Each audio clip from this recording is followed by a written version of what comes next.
I think Al Pacino can start our discussion this evening. This production would have been impossible without his presence. And I think everyone would like to know how in the beginning he happened to decide to play King Richard III when he could be off in Italy or in Hollywood or one of those lovely sunny places playing something by a swimming pool. Al, Well, first, how'd you happen to do it? I'm allergic to the sun. Well, I've always wanted to do Shakespeare, and I thought it was optional whether I did Richard or Hamlet or Iago in Othello. And talking to David, we discussed it, and I thought, well, let's go ahead and do Richard. Mm. Had you seen it done? Had you ever seen Never. anybody do it? You never saw anybody do it? I did the first half hour of it at the Actors Studio 3 or 4 years ago. With whom? Was that on your own? Were On you, my own. You worked I it out just yourself? worked it No out director? myself. No. The best way to do it. What was your concept, David, when he said he would do it? You said Al Pacino in anything, and then from there on. What about the idea of the concept of doing it with an actor who hadn't done Shakespeare?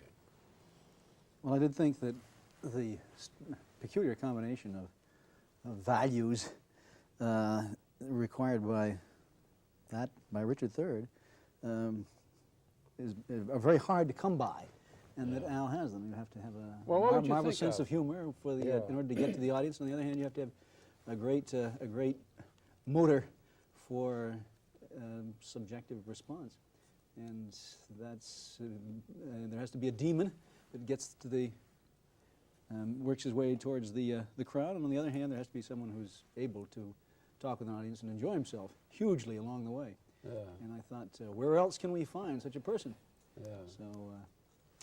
What about the language, Al? Did you work on it at all? I mean, in the fact that it is Shakespearean language, and you've always worked in prose and modern contemporary. I've always loved language. You see, I've always wanted to do a language play. I even found in the realistic plays I did, when I had enough to say, it would get my motor going.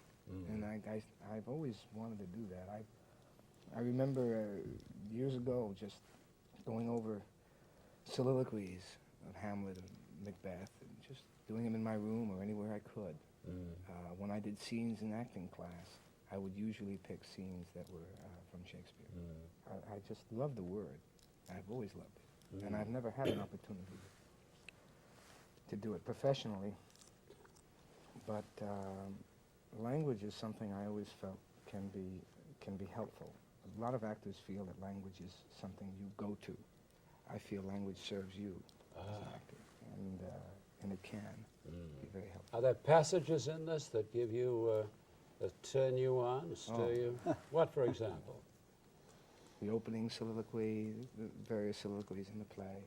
After Queen Anne, sure. You'll find that any time I have more than a paragraph to say, I get, whether it's right or wrong, it just sort of moves in on me, because I find, interestingly enough, how little we use words today, especially on my day off when I go into New York. Or I meet people. The mouths are very lazy. We don't talk.